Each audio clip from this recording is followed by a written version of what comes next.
PDF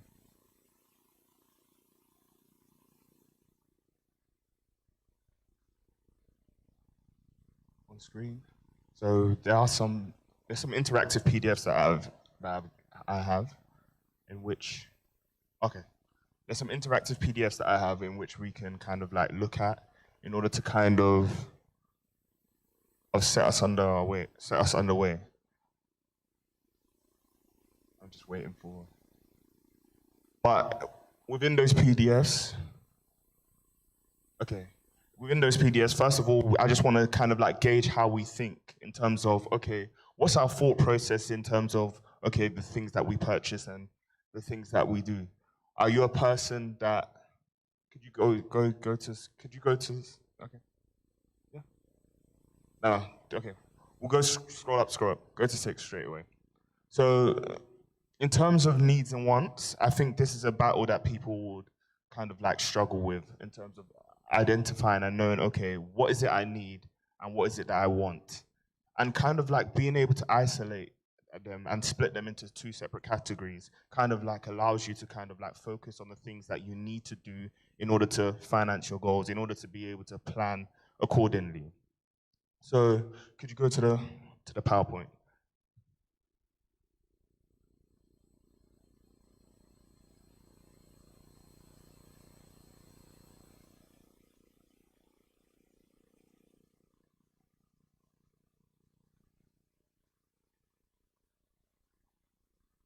So does anyone know how, okay, I just want someone to define what do people think the difference between a need and a want is?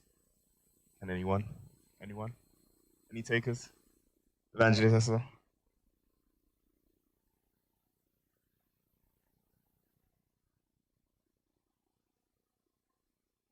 Yeah, okay.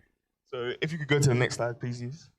So we've decided, defined it, these are items that are essential to achieving what you're planning to do. And without them, you will not be able to reach your goal.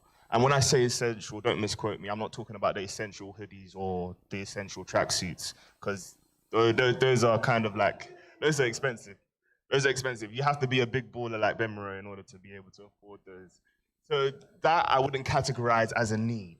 But wants are something, as you said, items that you would, no, yes, that's what I wouldn't categorize as a need, but rather a want. But a want is something that items that you would like to have, look, items of luxury, but may not be completely necessary. But and it says they may not be essential, but they are enjoyable. So you will enjoy them, but it's not something that you actually need in this point in time in order for you to kind of go about your daily living. If you could go on to the next slide. So this is just a short case study, and then we're gonna go through like a list of different things to kind of like highlight, is this a need, is this a want, and maybe if we can go into small explanations. So Mandy's in her final year of sixth form and is looking to save up for a 6-month trip to Australia. She needs to renew her passport to get her visa. She has a part-time job at the supermarket and travels there by bus. To add to her earnings, she also does some freelance design work for a neighbor's business. She has to share her family's home computer with her siblings, and as it is quite old, it doesn't support the software she needs. So she tries to stay as late as she can after school to use the computer labs there. However, this often clashes with needing to get her bus, so it's hard for her to find time between her job and college to fit in the extra work. So if you can just take out the key points from there. Could you go to the next slide? So in terms of, okay, she wants to travel on this excursion she wants to go on this excursion to Australia. Do we think a hotel booking is a need or a want? So where is she gonna have accommodation? So a need, yeah? No, but that's her goal. Yeah, okay. yeah, that's her goal. She wants to go to Australia. So don't look at that through the lens of needing or wanting. Just look at that through the lens of, oh yeah, that's going to happen. How are we going to reach that? So hotel booking, need or want? Travel insurance. Want? We just had a whole pandemic. I'm so sorry. But what you can do is, like, sometimes under the policies that your parents have, if you're young enough, if you're, I believe, 23 and under, you might be included within that policy. So it might not be something that, it might be something that she needs but already has by way of her parents. So these are things that you need to look into and ask the right question. Flights, need, oh, I didn't hear one. She lives in the UK. But good question. Passport, need, yeah, because she needs to renew her passport. Laptop with software, need, why? Huh? She, wait, sorry, just Evangelist.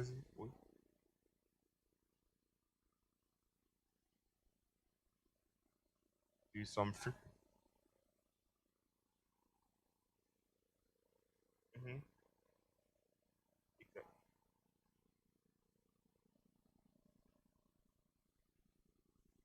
Earn extra money in order to be able to fund that trip, so it would be a need. Okay, new. So yeah, so we'll pause here and then we'll continue later on. But okay, so we have an esteemed guest in our presence. Her name, she's a what do you call it? Colleague of mine? No, not colleague. We used to go to school together. Um, she's a great person, and she's gonna be even greater. Her trajectory is really amazing to see, and her name is Elizabeth. Elizabeth. So if you could welcome her as she comes up to stage, as she talks to us about her insights into entrepreneurship. Oh yeah, I forgot to mention she also co-founded her own tech company with someone as well. You know, the list is plentiful. She's small but very mighty. Can you see? Hey everybody. First of all, I need audience participation. So could you please move forward just a little bit so I could hear you? That'd be great. Thank you. Cool.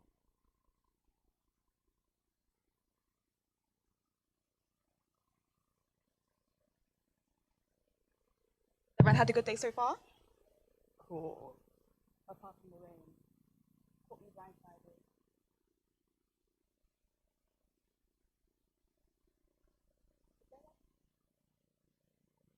Is there a panel? That's okay.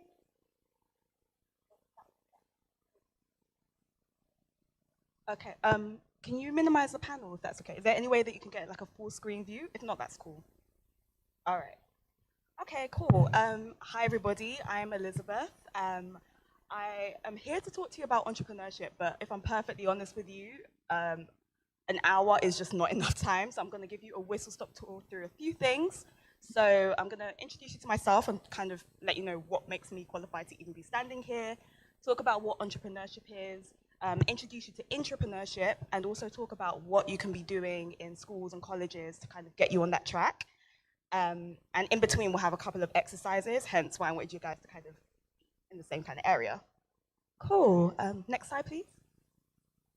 Cool. So I guess my journey starts like the rest of you at school. Next slide. So I went to school in Essex. I was very much like, I want to be an investment banker, as a lot of you probably think, and went through the insight days and everything else. That little bag in the corner, so that was my bag of wonders when I was in school. So I used to sell stuff in the playground. I don't necessarily endorse it, but it was my first, it was my first like view into what entrepreneurship really is. So that's kind of how it all started. Next slide, please.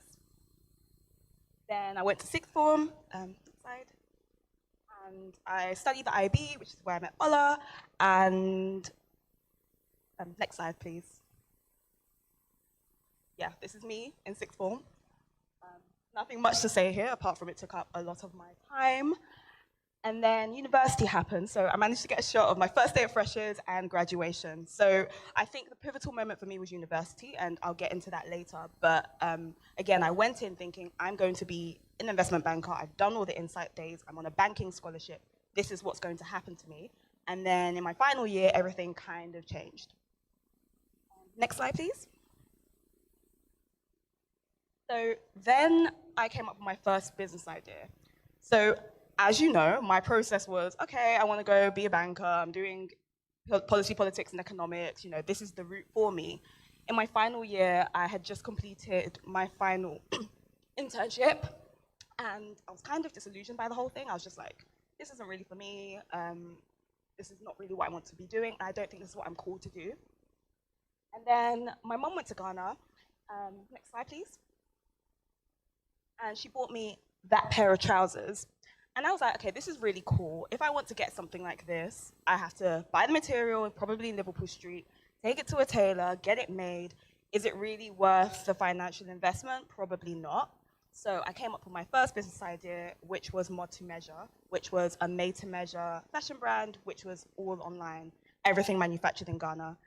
What you're looking at there is my first pitch day. So straight out of university, I joined an entrepreneurship program that kind of talked me through what the realities of starting a business are, and that probably changed the course of my life. Next slide, please.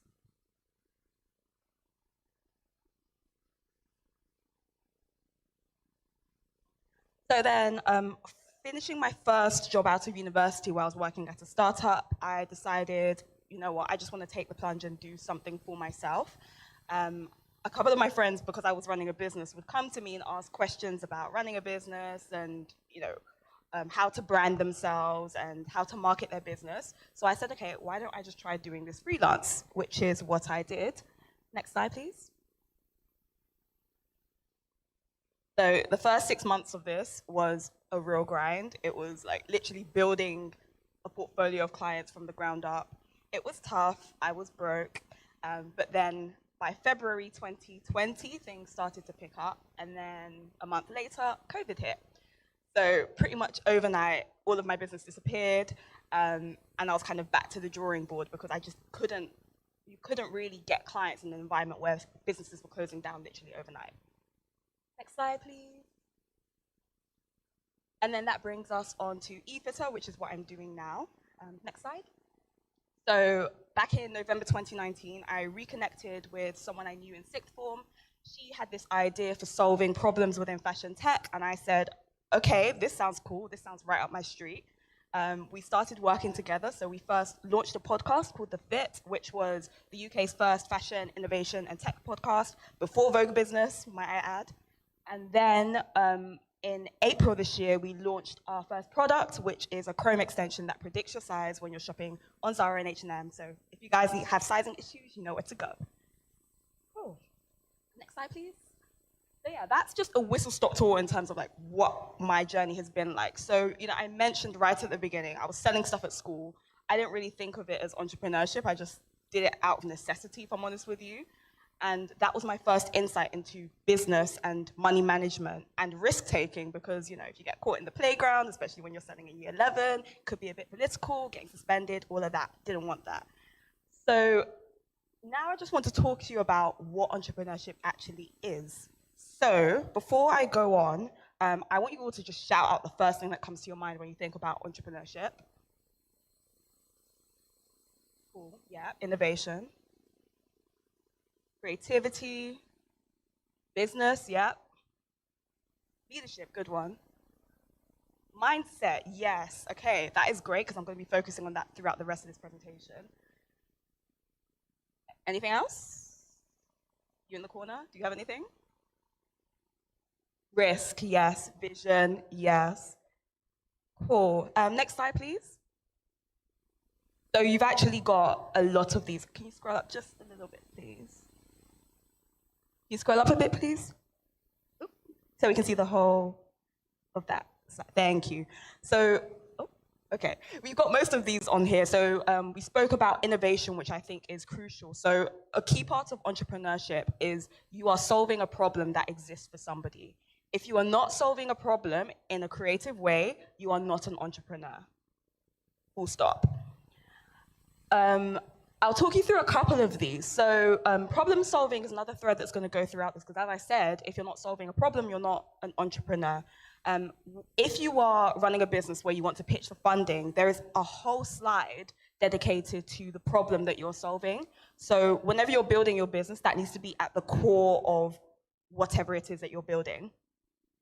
Bootstrapping. Does anyone know what bootstrapping is? Nope. Okay, so there are many ways that you can fund a business, which I'll go into later on, and bootstrapping is one of them. It essentially means you're funding it yourself. So more often than not, you're working full time, and then you're basically putting any money that you earn into your business. It's the way that a lot of people start up, and if a lot of you start businesses, then that's probably the way that you'll start. Ideas, so you have to have an idea to even get to the point where you are an entrepreneur.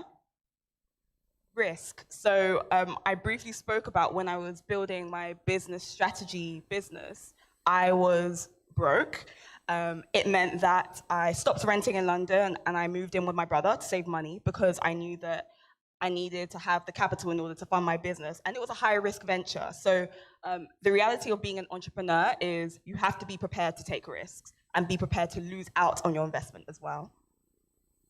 And finally, purpose. So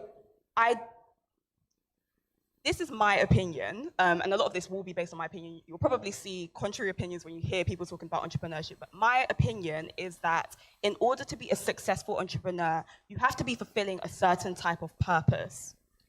People like, I don't know, Richard Branson, who has a conglomerate of many businesses under the Virgin umbrella, his purpose very early on was to be that person who was the go-to solution.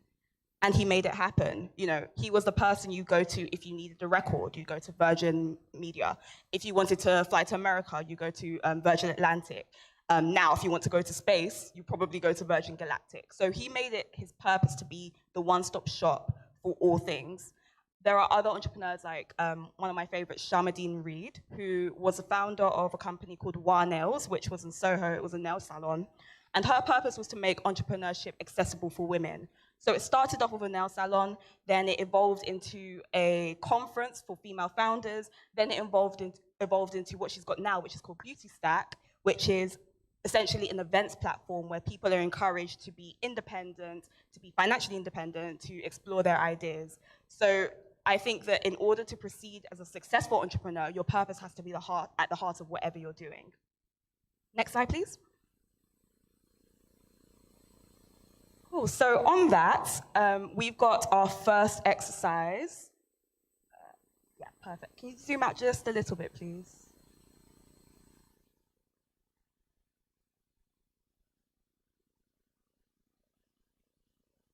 Thank you. Okay, so we got our first exercise. And scroll down just a bit so we can see the top. So we can see the top of the blue. Yeah, thank you. And ideally, yes, perfect. Right, so our first exercise, finding your purpose. I am not going to sit here and pretend that within 5 minutes you would have the answer to all of those questions and you know exactly what you're going to do in life. But I'm hoping that these questions will prompt you to start thinking about what you are here to do. I'm a firm believer that every single person on this planet is called to do something, and I don't see any reason why your purpose can't be tied in with your entrepreneurial ambitions. So first of all, if you've got like your phones or anything to take notes, first thing that we want to look at is what do you love? So this can be anything from your hobbies to the subjects do you love at school to what the kind of art you love to consume. So it could be what type of TV shows, do you like a certain type of documentary? Do you like a certain type of music? Just put as much of what you love on paper as possible. Second, what do you excel at? So in school, this would probably be which subjects do you get the highest grades in? You know, what could you talk about unprepared for half an hour? And finally, what does the world need? So as I mentioned, entrepreneurship is about problem solving. So what problem are you solving for the world? This doesn't have to be the entire world. It can be a very small subset. So it could be, I'm solving a problem for girls my age who want to achieve X. I'm solving a problem for this community. Just think about what kind of problems that you're invested in of the first two answers that you would be looking at solving. So yeah, you have 5 minutes to complete that.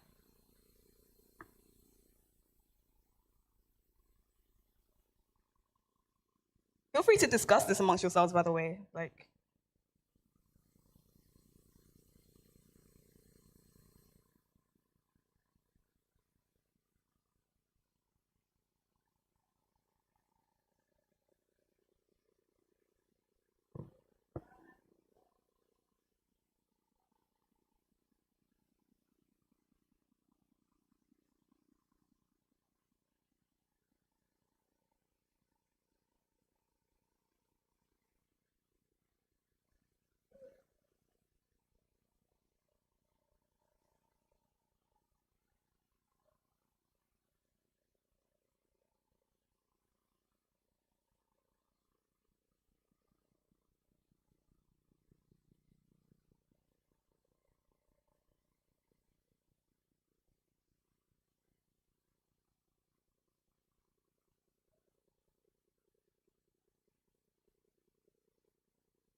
Okay, guys, we're bringing it back in. I'm going to ask a few of you some of the things that you've discussed. So first of all, would anyone like to tell me what you love?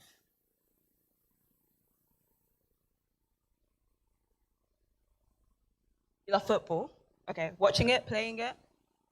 Because, okay, cool. Because if you say you love playing football, you love watching it, then it's like, okay, are you going to do something that involves playing football and you don't like it? You know,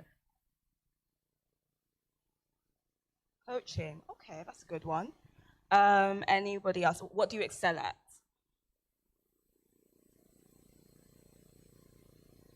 Yeah, go ahead. Sorry, what's your name? Joshua. Okay, go ahead. Maths and science. We love to see it. Cool. Anybody else? Sorry? Youth ministry. Brilliant. Can you all vouch for that?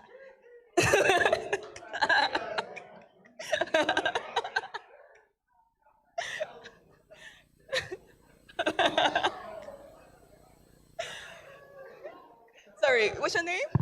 Esther. Okay, Esther, what do you excel at?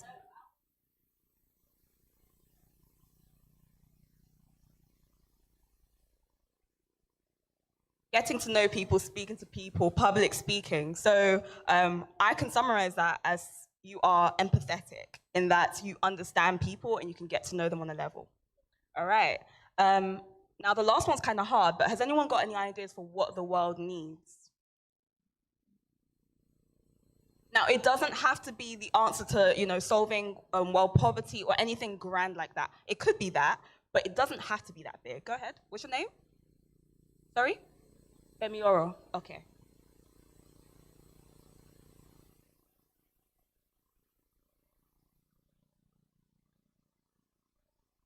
Okay.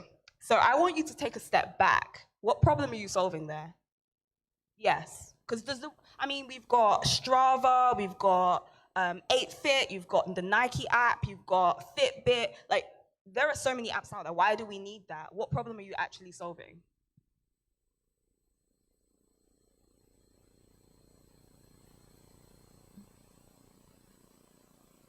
I guess you could go. It could go into how to do fitness correctly, or it could go into like the wellness, mental health side, Okay, so meditation, and right. So the reason I say take a step back is because a lot of people, when they come up with a great idea, their focus is on the idea as opposed to the problem that they're solving. The reason I listed those apps is because if you pitch that, someone will say, okay, but there's this, there's that, and the other. What makes you different? And in order to get to that point, you have to do a lot of research. So if you try to distill it to what is the problem I'm trying to solve here, from what I've heard you say, there is a holistic wellness deficit. People need to be well in mind, people need to be well in body. So I guess the problem or what the world needs is something that helps them be well completely, wholly. It could be an app, it could be a training regime, it could be a community, it could be anything. But the problem that you're solving there is that we need wellness, we need health, we need fitness. Sorry, you at the back, you had something to say, didn't you?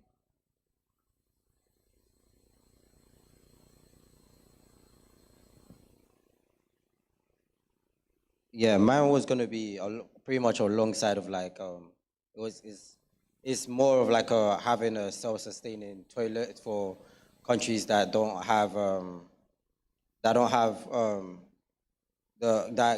die out of diarrhea. I think there's a few billionaires that are already putting that in plan and progress, and of course it's all about the engineering part of it, like having the toilet be self-sustaining to put in like third world countries, so they're not dying of diarrhea all the time, and that's something that is well treated in first world countries, but not in like third world countries. Yeah, I think you touch on two things there. The first is the world needs good sanitation systems universally. And the second thing is the world needs good preventable healthcare. In this country, people are not out here dying of diarrhea because it's so easily treated. But what we need is to make it just as easy to treat in countries where they may not have easy access to clean water or salt or sugar or whatever it may be. So there are two things there.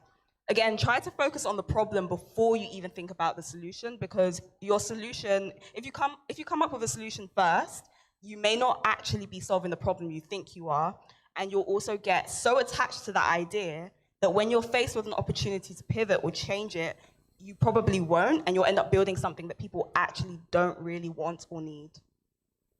Next slide, please.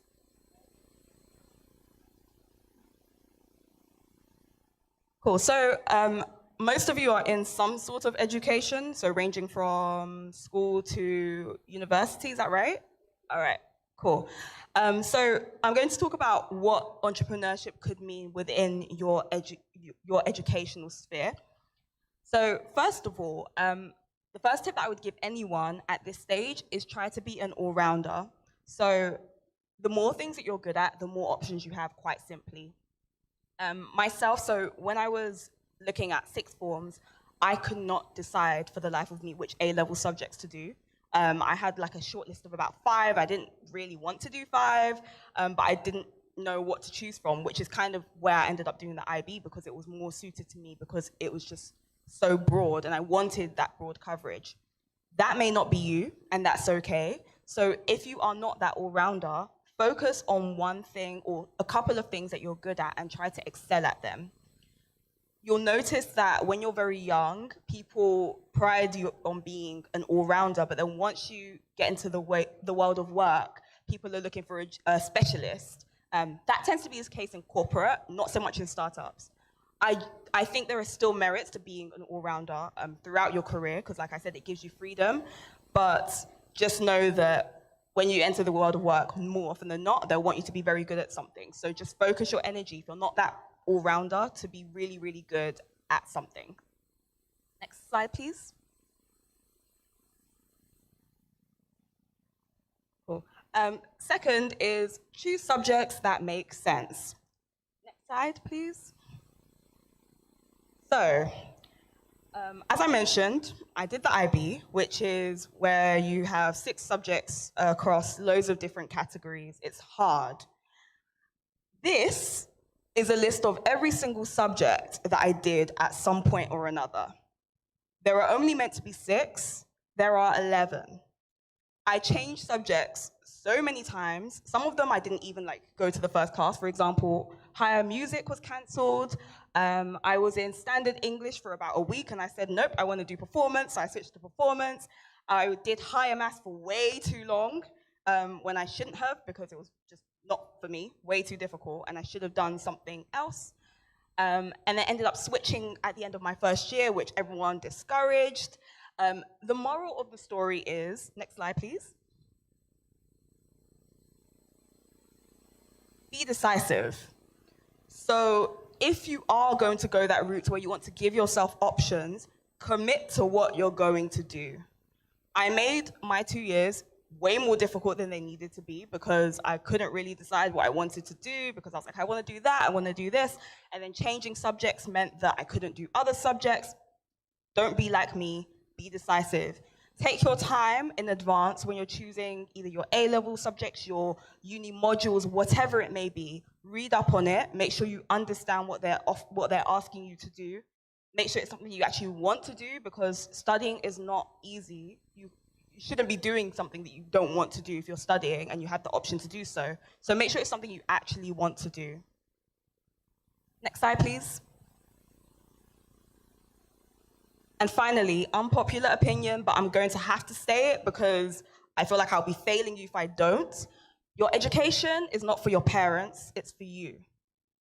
There are so many people who do certain degrees because they say, oh, my parents want me to do that, or they wouldn't want me to do an arts degree, or they wouldn't want me to do humanity. I have to do a science, I have to do a math. At the end of the day, your parents are not going to be the ones who are sitting there doing the exams, doing the work, doing the revision, getting the jobs, having to live through a 40, 50-year career of doing something that they hate. That is not what your parents are going to be doing at all. It's all on you. So if you make a decision and your parents are adamant that you shouldn't do it, yeah, they'll be annoyed at you for a while, but ultimately you're doing what is best for yourself. Again, they're not gonna want me to say this, but the time to rebel is now. You don't want to wait until you're 25 and you're in a situation where you're still asking permission to do the most basic of things. I know so many people who are in that position, and it makes it so much more difficult as time goes on. Ultimately, your parents want what is best for you. So if you know that what they are proposing is not what's best for you, eventually they will see that. So do what is best for you. If you're doing something that is risky, like you want to go and do a sport full time, or you want to go into the arts, make sure you have a backup plan, yes, but ultimately do what your heart is calling you to do. Next slide, please. Well, actually, so you may be wondering why all of this, what this has got to do with entrepreneurship. So entrepreneurship is not just about running businesses. It's also about making the most out of life and being creative with it. Some of the words that you threw out were innovation, creativity. All of this is related because you're trying to ultimately build a life that you're happy to have. For some people, that may mean, running a business. For some people, that may mean working in a place and climbing the corporate ladder. And for others, that may mean changing careers multiple times. All of this is laying the groundwork for you to have an entrepreneurial mindset going forward. Next slide, please. I think you should be able to navigate using the arrows. Maybe that will help. I think I might get the page on the right screen. Cool. So your CV, now all of you, I'm guessing, haven't yet worked a full-time role or a role in what you would call your career. So when you're starting to look for a role, so this could be either a part-time job whilst you're in sixth form or university, or something while you're in university, or even your first role out of uni. These are some of the qualities that they're looking for in your CV. What tends to happen is when you don't have a lot of the experience on paper, people are really good at bigging up these things. And then once you've worked in a career for about 2 years, then it's more about, I delivered this result, I delivered X, I increased revenue by Y, and so on. That stuff is important, but it feels like this stuff gets lost. And for me, if I look at a CV, this is what tells me that you are an entrepreneur, as in you have an entrepreneurial mindset. So although going forward, it will be more important for you to emphasize results in your career, just make sure you don't lose this stuff in your CV. So first of all, leadership qualities. So this could be anything from being on a society committee to being on your student council to captaining sports teams. These qualities will take you everywhere in terms of, being hireable on paper. Second, problem solving. So I've mentioned this a billion times and I'll keep saying it. Entrepreneurship is about solving problems. People want someone in the workplace who can solve problems. They want you to be a self-starter. These are some of the things that you may do now that can help you get some evidence of problem solving on your CV. So it could be a hackathon. So, you've been given a set amount of time to come up with a solution to a problem or even code a solution to a problem. It could be a team event. So it could be that you're running a charity event at school or in college or in your society. It could be Duke of Edinburgh is a great example because it gives you a really rounded output in terms of what you're achieving in that gold or silver or bronze window. Third one is well-roundedness. So I've alluded to this, but it's about the fact that you are more than your grades, you're more than your degree, you're more than even the job that you do. There has to be something else that you have to offer. So this goes back to the first question in that last exercise. What do you like? What kind of hobbies do you like? What kind of languages are you learning? What kind of volunteering events are you taking part in? What sports do you do? What additional skills are you developing? All of these things are giving you the skills to become an entrepreneur because more often than not, when you start a business, you're going to be the only person who does everything. So make sure you're able to step into any role and make it your own. The last one, business acumen. So I feel like I would be remiss to mention it in the talk about entrepreneurship, but I hate the phrase because it means pretty much nothing. So this could be running your school tuck shop. Again, not endorsing it, but it could be selling something out of your school bag, who knows? It could be a clothing swap shop that you may run in school. It could be business challenges. It could be looking at how you galvanize and engage other students in a way that can make profit. Next slide, please.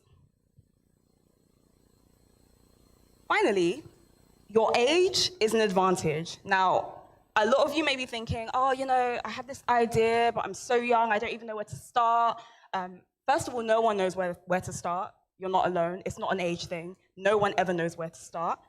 But when I say your age is an advantage, I mean you can go to anybody and ask for anything, and more often than not, they will say yes because they've seen someone who's a young person who wants to improve their skills and, you know, move up in the world.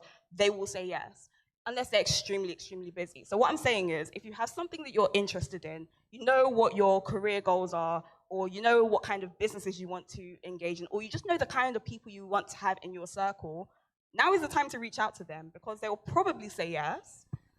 It definitely gets harder as you get older, so take advantage of your age. Next slide, please. Cool. So I've spoken a bit about entrepreneurship. Has anyone heard of intrapreneurship? No? Okay. Next slide, please.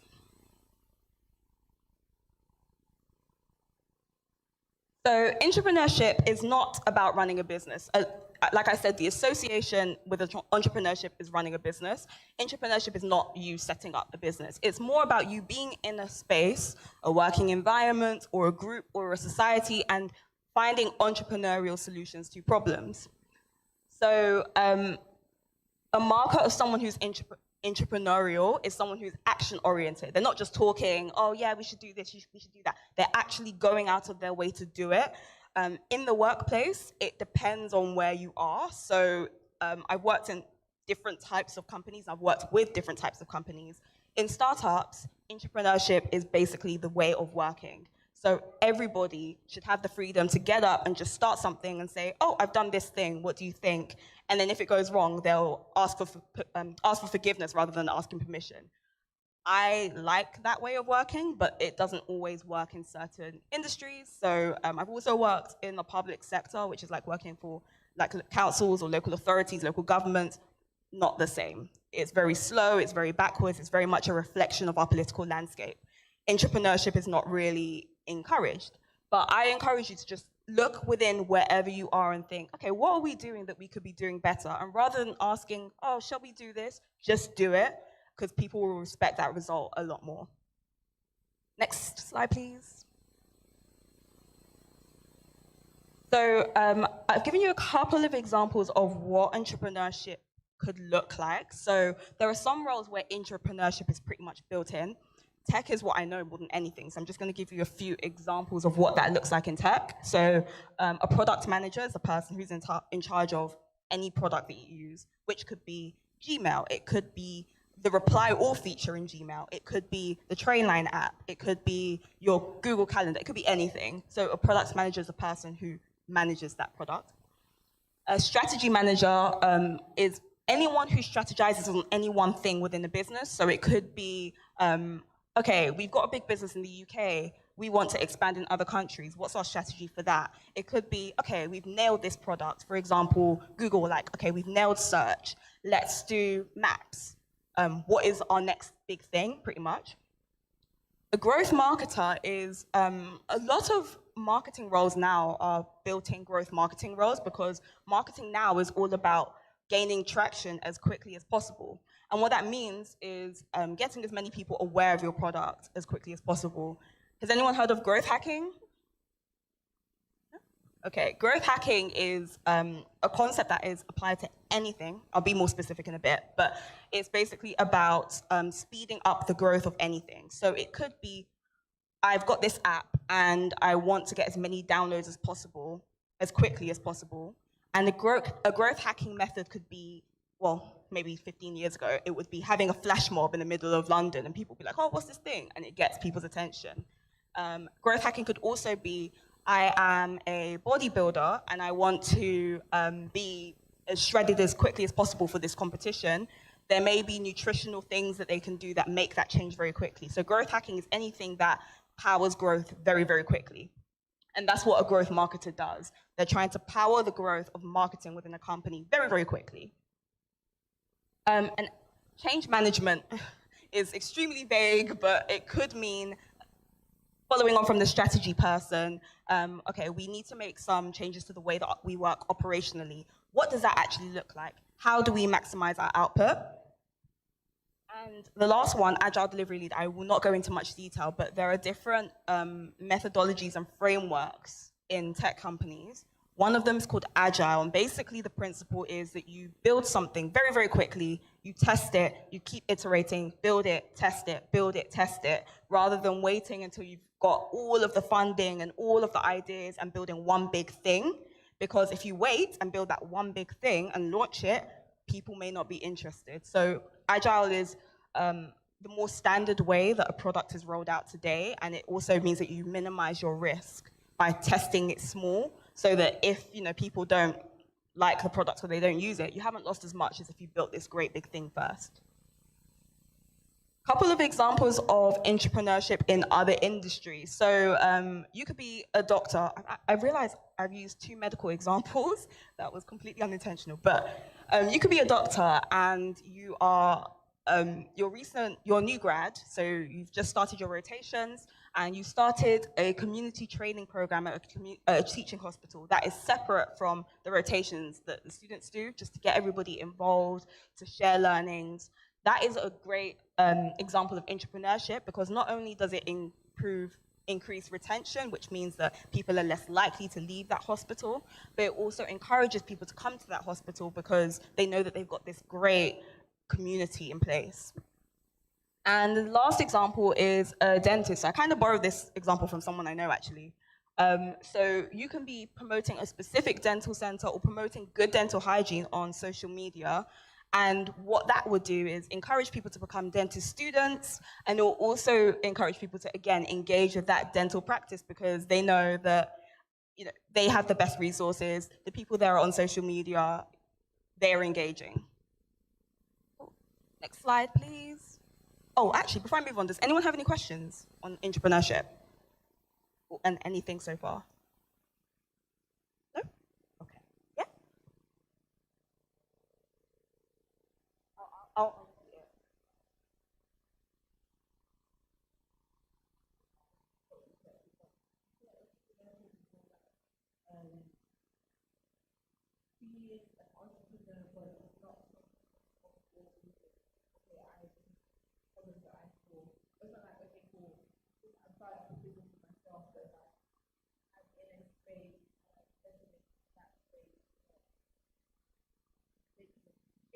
I do. Good question. So entrepreneurship, the only real difference between entrepreneurship and entrepreneurship is that entrepreneurship is not a separate business that you are starting. However, you can be an entrepreneur and be doing something that is your own vision. So if you go to the next slide, please. So have any of you ever paid on a PlayStation 1? Okay, two. All right, cool. Yeah, we're really dating ourselves right now. So the story behind the PlayStation 1 is, in Sony, there was a junior staffer called Ken Kutaragi, who he was just doing his thing. He was fairly junior, not long out of uni, just working, doing standard stuff. And he thought, okay, Nintendo have launched this console called the Super Nintendo a few years back, which is like, by that point, that's like the late 80s. And, we haven't got anything here at Sony. So he tried to build out this idea. The idea was originally sold to Nintendo. Nintendo were like, nah, you know what, gaming is a bit of a fad. Like, home gaming is not really going to be a thing right now. So Ken says, all right, you know what, I'm going to stay here at Sony and I'm going to build out this idea. So he built out the idea for the PlayStation, pitched it to the Sony bosses, and the rest is literally history, in that this console launched a whole modern gaming revolution. So that is a great example of entrepreneurship, because PlayStation is not his business. Sony is not his business. He was working there and came up with a great idea, and he got credit for it, and eventually he became the CEO of Sony Computer Services, which is the gaming division of Sony. So the other thing about entrepreneurship is it's not just, oh, I'm giving away my ideas and I'm getting nothing in return. If you play the game properly, you should get credit for it, you should get recognition for it, and it should propel your career. Next slide, please.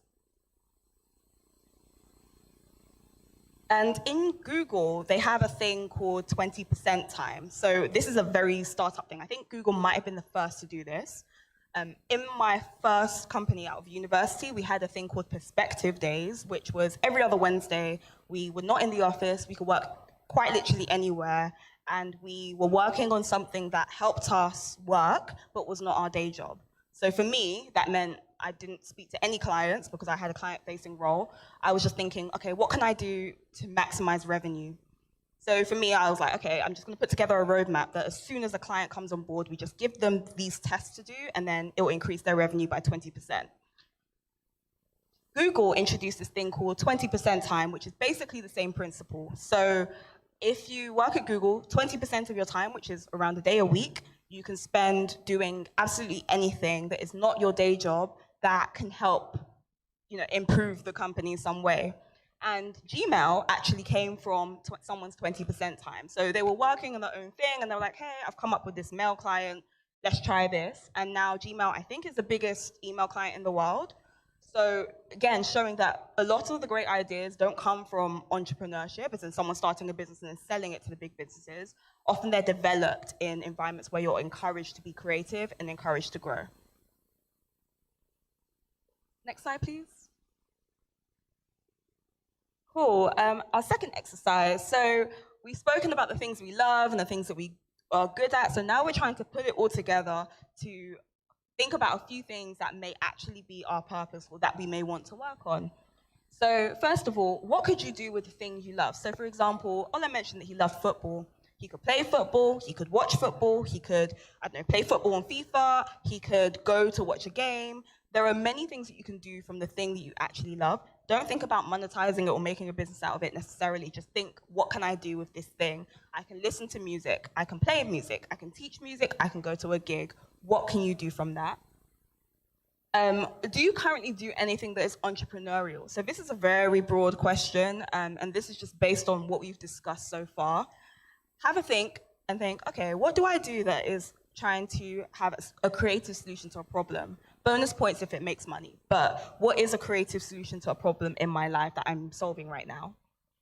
And how could you make what you love entrepreneurial? So again, going back to that first list that you made,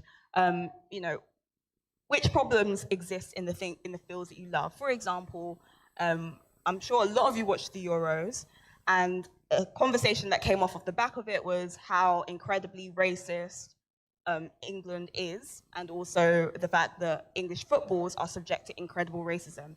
Is there a way that problem can be solved? Maybe you have an idea for that. So it's just about thinking what you're doing at the moment that can solve a problem. So yeah, again, 5 minutes, feel free to discuss, and I'll make my way around.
selling food in school. Why were you doing that? Well, it was for competition, but Yeah, but that you was could have, I guess you could have come up with any business, right? oh. I feel like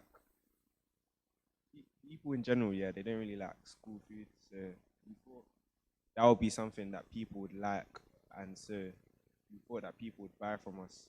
Okay, that's good. So there's a gap in the market for good quality food at school, and you decided that you're going to solve that problem. Cool.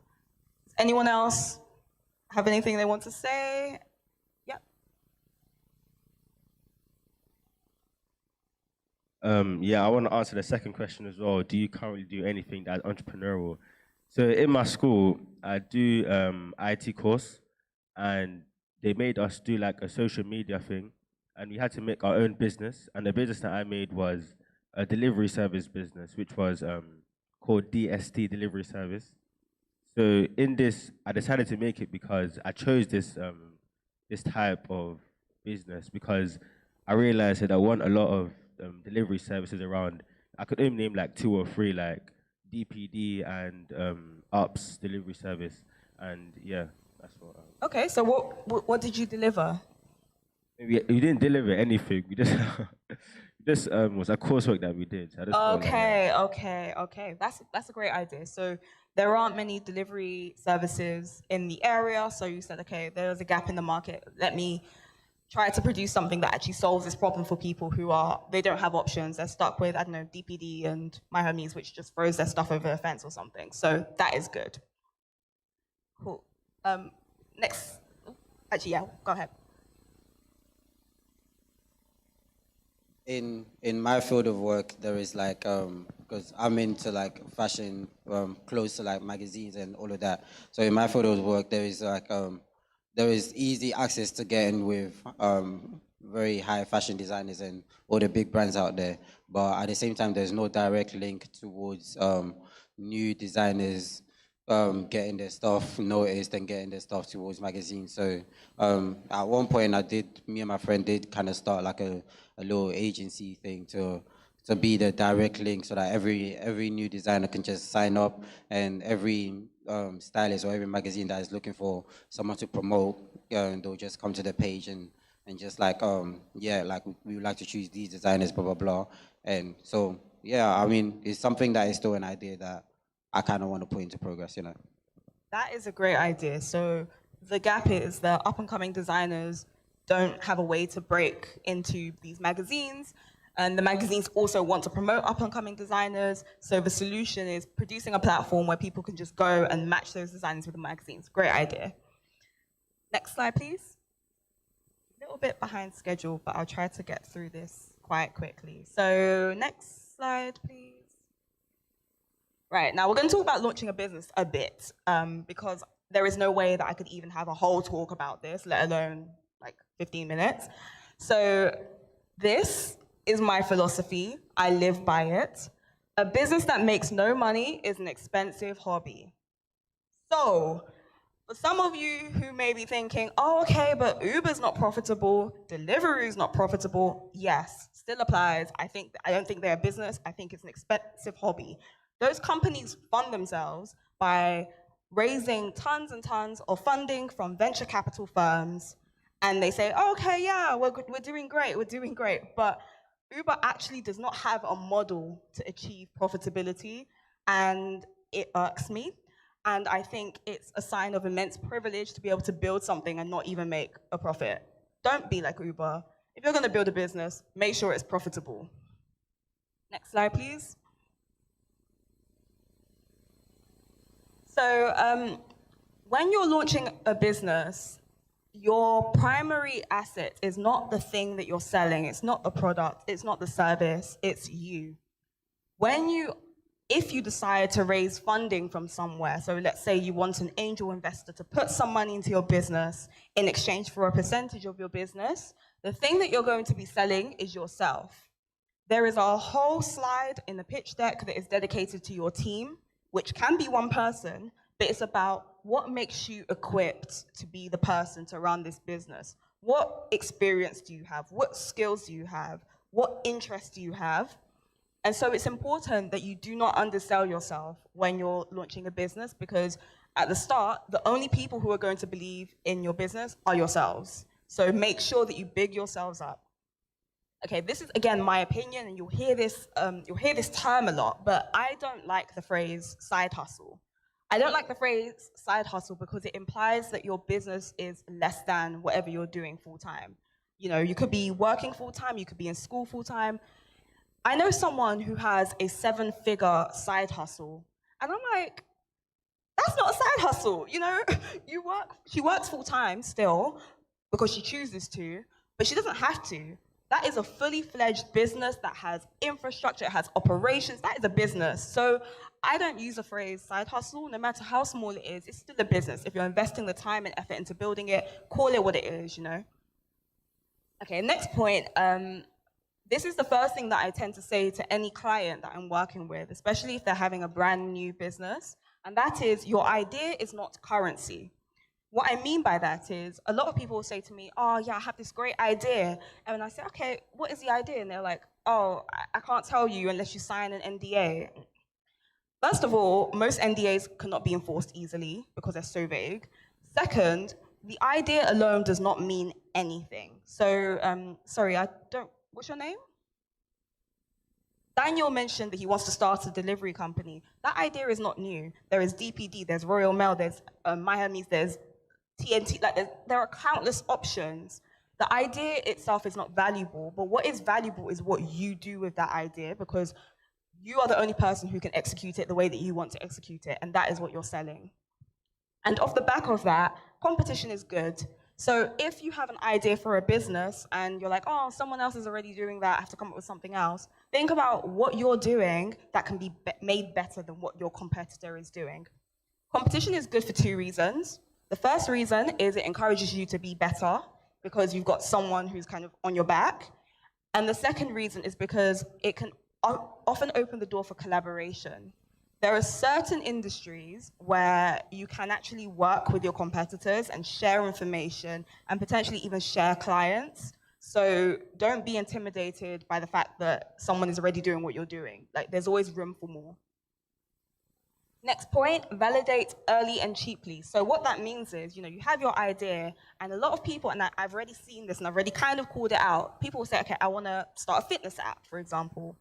And you may go out of your way, you may actually get someone to build that app, or you may have the skills to do it yourself, and then you release it into the app store and no one uses it. And the reason is because, or twofold. First of all, you haven't marketed it necessarily. And second, because you haven't validated your idea, meaning you haven't proven that your idea is actually what the people want. There are so many great ideas out there. Like, I've seen so many businesses that have brilliant, brilliant ideas that don't get used just because people are irrational, and like, no matter how good your idea is, if they feel like they don't need it, they're not going to use it. So going back to what I mentioned briefly about agile model, where you build quickly, you test quickly, that is what you want to do. So the first thing is you want to build your audience. So that can be by starting a social media account before you even launch your business and promoting it. That can be by starting a YouTube channel or starting a podcast. So personally, I started a podcast with my co-founder in November 2019. We started recording. We released it in February 2020. And we didn't launch our business until April 2021. But what that meant was that when we were ready to test it, we already had an audience. We didn't have to go and find people who were interested. They were already there. The second thing is building your minimum viable product. Has anyone heard of this phrase? You want to explain what it means?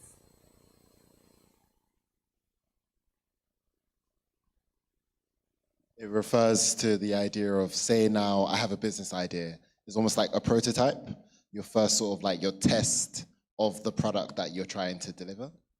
Yeah, that's a pretty good explanation. So a minimum viable product is simply the simplest, least resource intensive version of something that you can build before releasing it, meaning you haven't put a ton of money into it, you haven't put a ton of like man hours into it. It is fairly basic, but it does what you need it to do in that you're solving that problem. I haven't got time to go into this, but an MVP can be anything from a prototype. It could be a website before you build an app. It could just be a landing page where you get people to sign up if they're interested. You're basically testing that people actually want the thing that you're building. And for our MVP, it was a fake website, so I basically got screenshots from the House of CB website, created a little chatbot thing, and then people tried to click on it, and they were like, oh wait, it doesn't work. And that was a perfect way of proving that people actually wanted it because they engaged with it. So the question is, what can you actually sell now? So for example, sorry, I don't know your name, with a mask in the corner. Yvonne? All right. So Yvonne was talking about how she is building a lash business, which I think is brilliant and necessary because good quality lashes are difficult to find. So she's talking about how she wants to have this online, there's going to be online fulfillment and all of that good stuff. Her business needs to have a website because she's selling it online. But does it need to be built by somebody else? Probably not, because you've got so many easy drag and drop website builders. Like you've got Squarespace, you've got Shopify, you've got Wix, you've got WordPress. You've got so many options out there that you can build yourself and for free.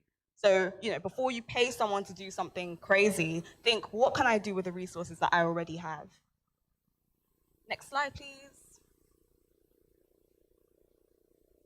Cool. So I've got a few considerations when you're launching a business. I think this is one of my last slides.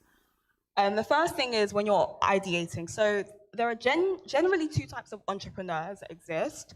The first type is somebody who is almost an accidental entrepreneur who is building something just because they themselves have faced a problem they want to solve. That was me. And the second type is someone who was born to be an entrepreneur who said, this is what I'm going to do at all costs. They may launch a ton of businesses that fail, but then they'll launch something that succeeds and does astronomically well. So if you fall into the latter camp, the person who you just want to do it and you want to come up with an idea, this is key for you. So ideation is the process of coming up with ideas. Again, we go back to our questions from earlier. What are you interested in? What problems do you face day to day? What is already out there that you think can be done better? Next slide, please.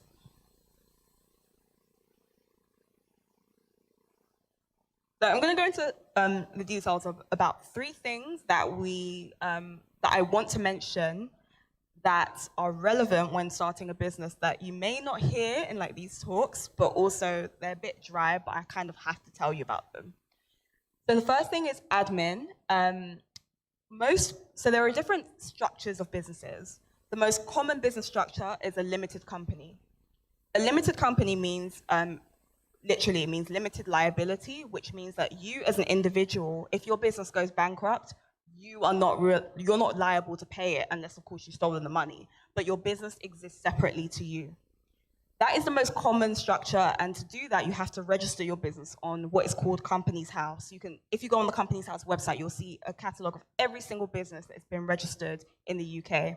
It costs like £12, it's no big deal. But there are certain responsibilities when you register on Companies House. So you have to submit a statement every year that confirms that your business is still trading, this is what it's doing. And you'll also have to submit accounts to HMRC to confirm that you do or you don't need to pay corporation tax. So I mentioned limited companies. There are other structures. So for example, if you're a sole trader, again, Yvonne, for example, if you do makeup for people on the side, you may not need to register your business on Companies House. You can just be a sole trader. There's no registration required, but you still need to submit your accounts to HMRC. But also, actually, I'm not going to say that. I was gonna say how do they actually police that if you're a sole trader? But okay. But yeah, submit your accounts to HMRC. Do that. You don't want to get caught. Accounts. So normally people think, okay, I have a business, so I have to get an accountant to look over my numbers and all the rest of it. And that may be the case for bigger businesses, certainly for bigger businesses. But if you're a sole trader, there are loads of programs and apps that can do it for you. I've used Xero, QuickBooks. QuickBooks is my fave. It's basically you pay a monthly subscription and everything that you put in and go out is there. So when you have to submit your yearly accounts, you don't have to do any work. You just have it all there and you just import it from QuickBooks. The next one, trademarks. So this kind of falls under the umbrella of intellectual property. So this can be everything from trademarks, copyrights, patents, which I'll get into. A trademark is the most common one, I'd say, and what you're doing when you trademark something is you're protecting yourself from somebody else making money from whatever it is that you trademark. The most common type of trademark you'll see is a logo or the name of a business, and what that means is if someone wants to use your logo or the name of your business, they have to pay you to use it. So again, this may apply to bigger businesses. However, does anyone here listen to the Receipts podcast? Okay. So the Receipts blew up really, really quickly. And a few years ago, about 2 years ago, they wanted to go, maybe 3 years ago, they wanted to trademark their assets.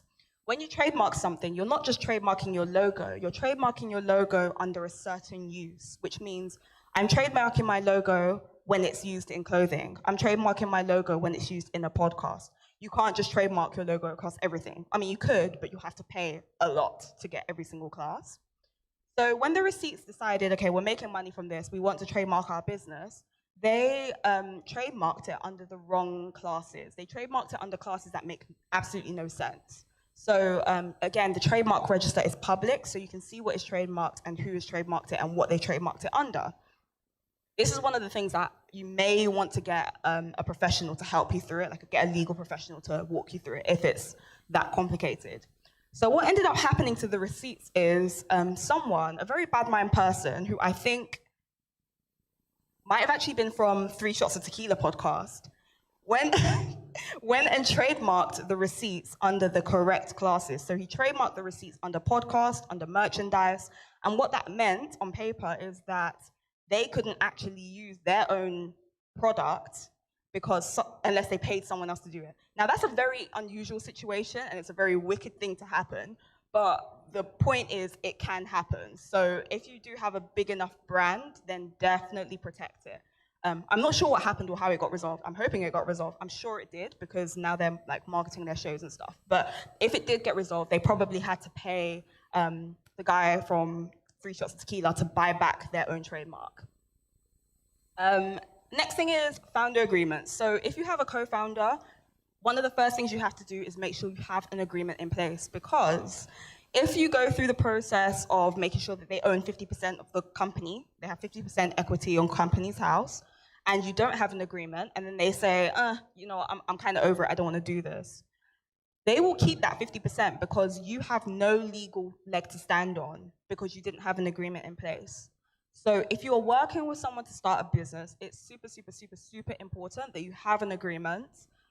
Again, you don't necessarily have to get a lawyer to do this. There's a program called Seed Legals, which I use, where we had like a free trial, and we got this watertight agreement where it's like, okay, if this person leaves, these are the terms. Make sure you get that in place if you're working with somebody. And the last one, policies, it really does depend on what your business is. So for example, if you have a food business, you may need to get health and safety regulation. If you, I don't know, my business eFetter, for example, we deal with a lot of data, and whenever you submit anything onto Google, they basically go through your privacy policy with a fine-tooth comb. So we spent a lot of time writing our privacy policy because it really, really matters for us in case there's any kind of data breach. So just make sure that whatever you're building, whatever industry that you're in, you make sure you're aware of what you need to operate in that industry. Next slide, please. Right, so I've briefly spoken about this. There are a few types of funding on here, and these are the main ones, but I'm just gonna run through them quickly. So bootstrapped is where you're funding it yourself. Crowdfunding, is everyone familiar with crowdfunding? Okay, so there are 2 main types of crowdfunding. One is just regular crowdfunding, which is I have this thing that I want to fund and people put money into it to get nothing in return, or they'll get like a freebie or merch or a discount or something. And the second type of crowdfunding is equity crowdfunding. So what that means is you're crowdfunding for a thing. For example, Black Ballad, which is like an online magazine thing tailored to Black women. They just ran an equity crowdfund, which meant that you could invest in their business and own a chunk of it in return. So it tends to work for businesses that can't raise funding in the traditional ways. The reason Black Ballad had to do it is probably because they were in publishing, and publishing is a sinking ship at the moment, so people don't really want to invest in it. Grants and competitions. So there are so many grants out there. There may be grants that target your industry. So if you're doing something super innovative, you may be able to get a really, really big grant. There may be grants that target certain types of people. So for example, if you're a Black founder, you may be able to apply for a grant or competition, or if you're a female founder. So far, EFIT has been funded solely by grants at the moment. So we've won a couple of pitch competitions, and that's where the funding has come from. Then there are loans, which is, I guess, the more traditional way that people fund businesses, especially businesses that have a physical presence. So, they'll write their business plan, they'll go to the bank, they'll get a loan, they pay it back over a few years with interest. Friends and family, I kind of have to mention it because it's the lead. Yeah, I know, guys, I know. Okay, so friends and family is normally, if someone has a business that they're going to look at funding in the form of venture capital, which I'll get into in a bit, normally the first stage is friends and family funding. Now, from the response in the room, I'm guessing that that's not really an option. It's not an option for me. People who are able to get friends and family funding, they obviously come from a place of immense privilege. So in my first company, they always said, oh yeah, we're bootstrapped. And then they said, oh, but we had a friends and family investment. And that friends and family investment was £250,000. So they're saying, oh yeah, we built this by ourselves, but they actually had people around them who had that capital. What I would say is don't be so quick to write it off, because your family may not have that available to just kind of pump it into your business or be able to risk losing it. But you may actually meet people, this is where the friends comes in, you may meet people in your network who do have that kind of money, if you're very, very lucky. So don't write it off, but it's not an option for most people, just put it that way. So I mentioned rounds of funding. So this tends to be in startups or specifically in tech companies. They don't raise funding by going and getting a loan, they get investment. So I'm sure if you've seen Dragon's Den or The Apprentice, you know that investment is where someone puts money into the business and you own a percentage of that business. There are a number of traditional rounds to this. So like I said, friends and family normally is the first thing that people are looking at. The next round is angel investment. Now, an angel investor is a person who has a lot of money that they just like to invest in businesses. So they may say, okay, yeah, this year I'm gonna invest maybe about £3 million into these businesses, and then they, people pitch to them, and then they invest, and then they own normally a big chunk of their business. So angel investment rounds, normally you'll take about at least 30% of a business. After raising angel investment, there are a number of series, and this is to do with venture capital investment. So a venture capitalist is an organization where all they do is invest in businesses. The first traditional round is a Series A investment, and then it goes on along with the alphabet. So if you raise a round of venture capital, it's Series A, and then afterwards it's Series B, and so on and so forth. Traditionally, a Series A investment, it used to average around £1 million, but now it really does, it can be as high as £10 million in your first round of investment. Traditionally, as the rounds go on, they are owning a smaller and smaller proportion of the business. But because they're putting so much money in, the valuation goes so much higher that it doesn't really matter that they own very little. And the way that a valuation works, just so you know, is if someone invests £2 million into a business in return for 25% of the business, then they are saying that 25% of that business is worth £2 million, therefore 100% of that business is worth £8 million. So the valuation comes from a percentage that a person is getting out in exchange for that money. So quick maths, if someone has invested £5 million into a business at 20%, what is the business worth? £5 million invested at 20%.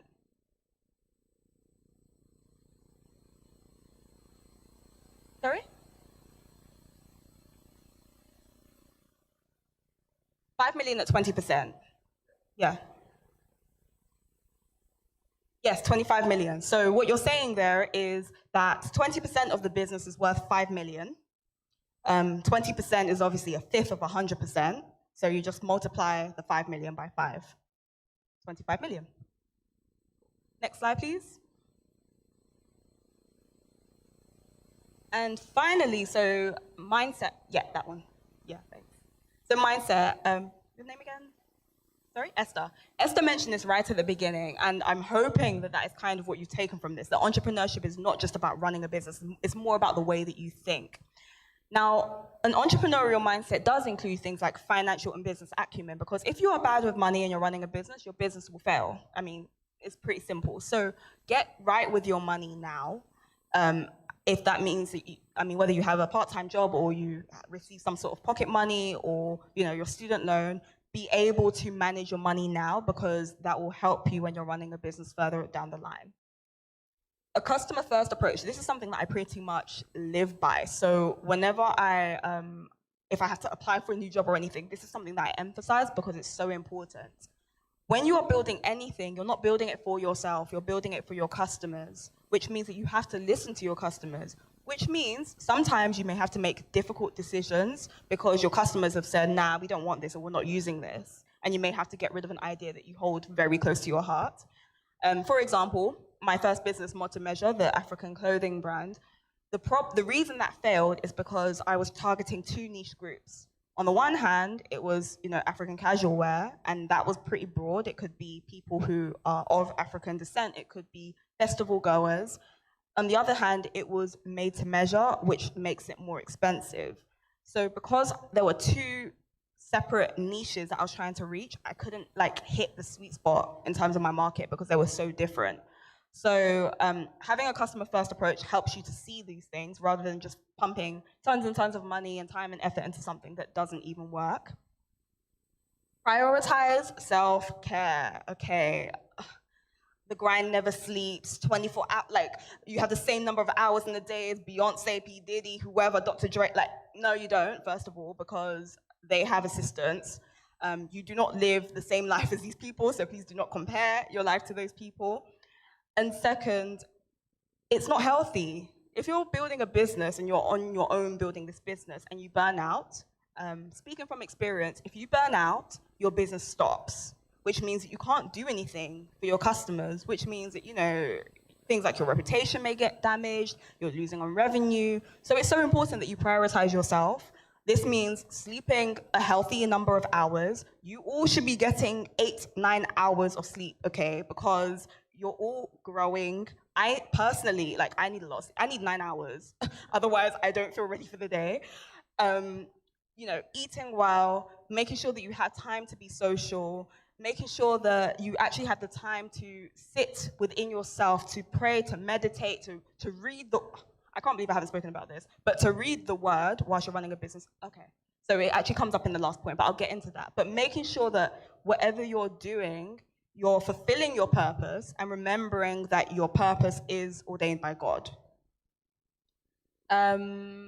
Embracing failure. So we've mentioned risk, which means that when you are running a business, it is not always going to go to plan.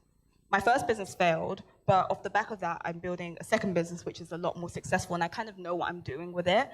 It may be failure in terms of you applying for a competition or grant and not getting it. It's okay. What can you learn from it?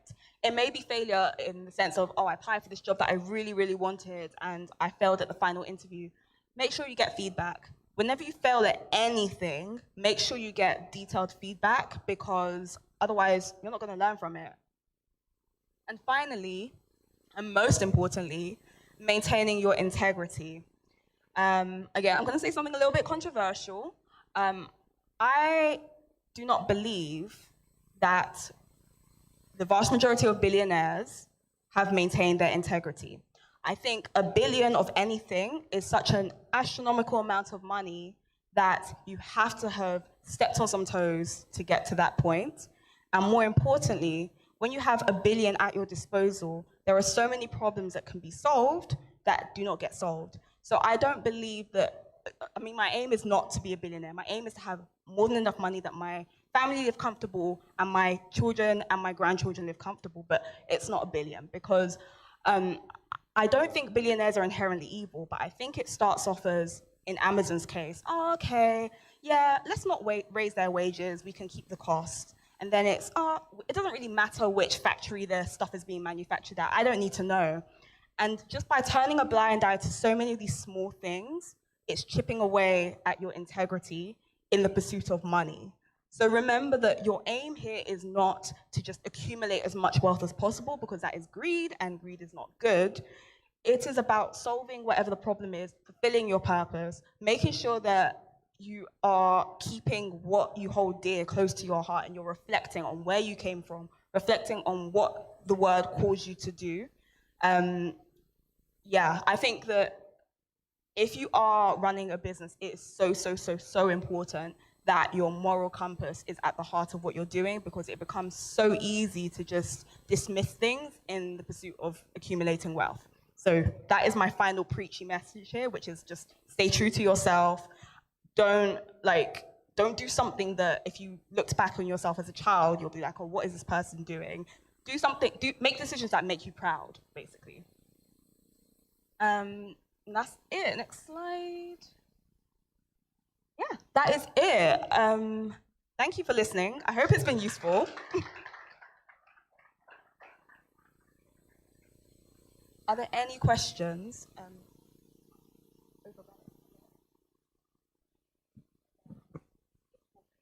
Okay. I just wanted to ask, do you have any advice in terms of like business tax codes? Because works different when you have a business. Tax codes. So I don't think you received one. So the way that corporation tax tends to work is, well, first of all, you only get taxed on profit that you make. So if you are submitting your accounts, the corporation tax is fixed at 20 whatever percent it is. So there are no tax codes. No, there are no tax codes. It's just like whatever you're. Or just tax in general? Oh, okay. Keep your accounts in order, and then use some software to support you. Submit your corporation tax on time, because you'll get fined, even if you don't owe them any corporation tax. And if necessary, if you need to go to an accountant once a year to look over your numbers, then do so, because that is pretty much the only time that I'd recommend going to an accountant consistently. Cool. If you have any other questions, my email's there, connect with me on LinkedIn, and if you're into eThitter, then connect on social media. Yeah, thank you. Thank you very much, Elizabeth.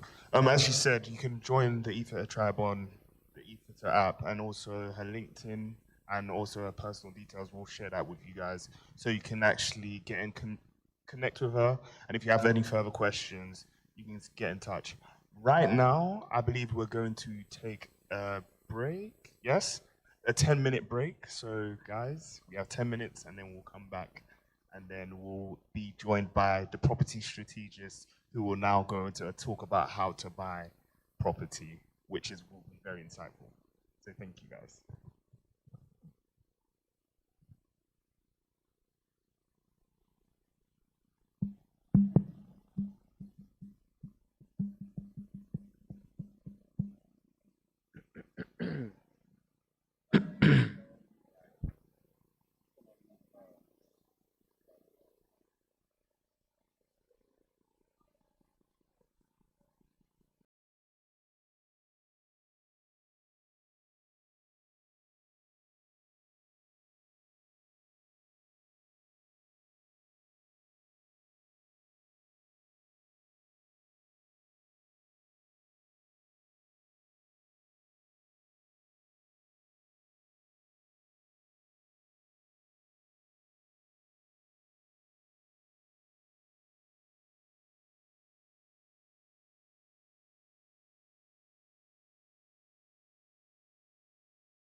Hey guys, I don't know if you can hear us at the moment.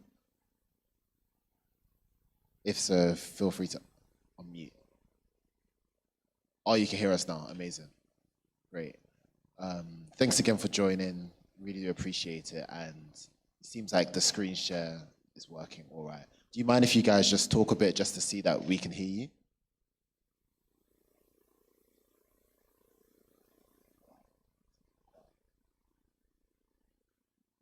Do you mind? We're just testing the audio. Do you mind if you just continue talking? We're just going to increase the volume a little bit.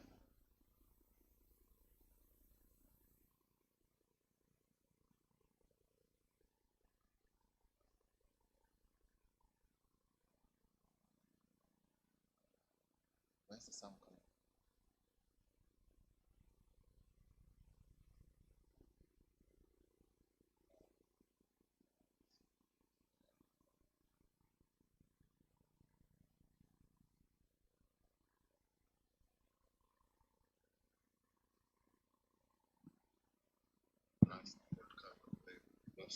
Service is going well, Anthony. I hope it's going well. Hope it's all going well. Mind if we continue on? I think we might have found a solution. I heard you though. You hear me? I can absolutely hear you. Appreciate it. Keep talking for the sound quality.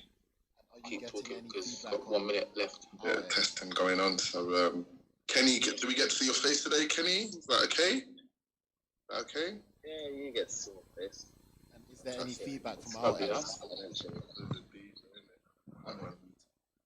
Who is the diva in the group, aren't they?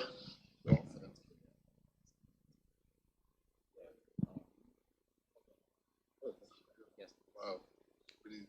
You're really bringing us into your... There you go. Yeah. Sorry, man. Thanks, man. Give me that. Appreciate it, man. I'm just trying to make sure that everything is...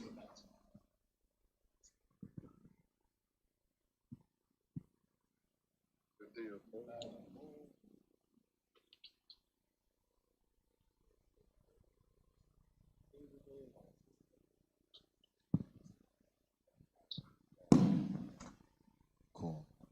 I think that definitely worked from our side. I don't know if there's any feedback from our side.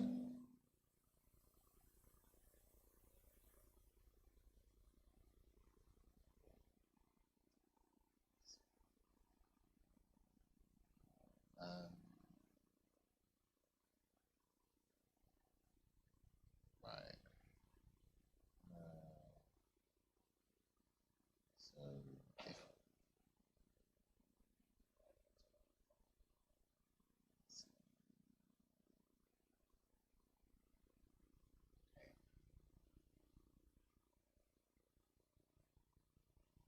So yeah, just testing now. Hopefully you can hear us. So if okay, you can hear us, but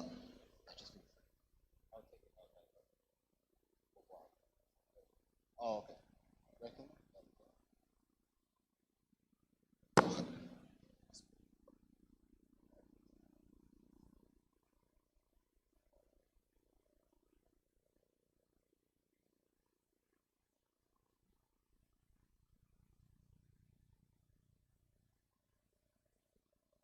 So yeah, in terms of questions, I think our plan was that whilst people ask in the audience, I would then just sort of pass on the questions to you. So, but again, that would be towards the end of your presentation.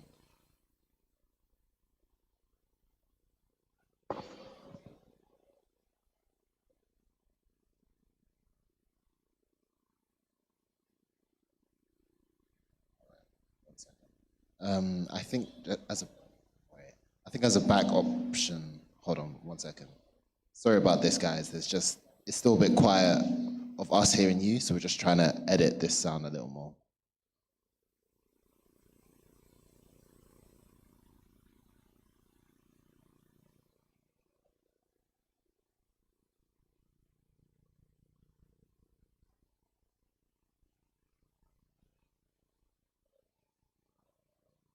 Like the sound from that is already